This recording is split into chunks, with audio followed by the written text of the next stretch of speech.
Alonzo the Brave, and fair Imogene.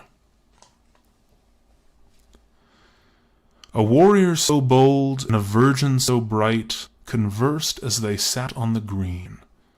They gazed on each other with tender delight. Alonzo the Brave was the name of the knight, the maid's was the fair Imogene. And oh, said the youth, since tomorrow I go to fight in a far distant land, your tears for my absence soon leaving to flow, some other will court you, and you will bestow on a wealthier suitor your hand. Oh, hush these suspicions, fair Imogene said, offensive to love and to me.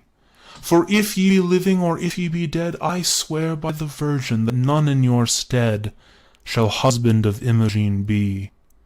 If e'er I by lust or by wealth led aside forget my Alonzo the Brave, God grant that to punish my falsehood and pride, your ghost at the marriage may sit by my side, may tax me with perjury, claim me as bride, and bear me away to the grave.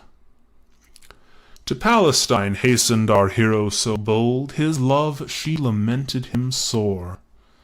But scarce had a 12-month elapsed, when behold, a baron all covered with jewels and gold arrived at fair Imogene's door. His treasure, his presence, his spacious domain soon made her untrue to her vows. He dazzled her eyes, he bewildered her brain, he caught her affection so light and so vain, and carried her home as his spouse.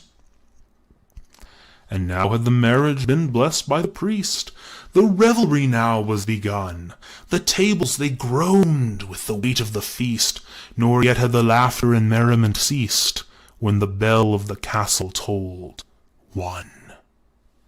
Then first with amazement fair Imogene found that a stranger was placed by her side. His air was terrific, he uttered no sound, he spoke not, he moved not, he looked not around, but earnestly gazed on the bride. His visor was closed, and gigantic his height, his armor was sable to view. All pleasure and laughter were hushed at his sight. The dogs, as they eyed him, drew back in affright. The lights in the chamber burned blue.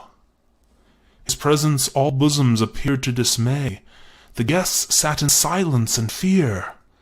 At length spoke the bride while she trembled, I pray, Sir Knight, that your helmet aside you would lay, and deign to partake of our cheer.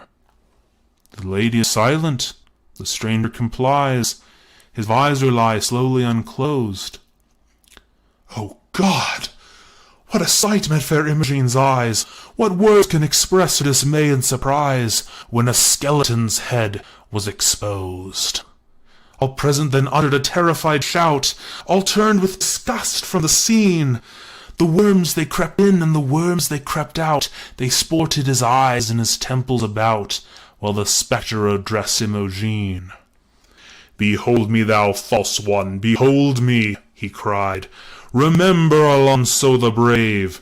God grants that to punish thy falsehood and pride, my ghost at thy marriage may sit at thy side, should tax thee with perjury, claim thee as bride, and bear thee away to the grave.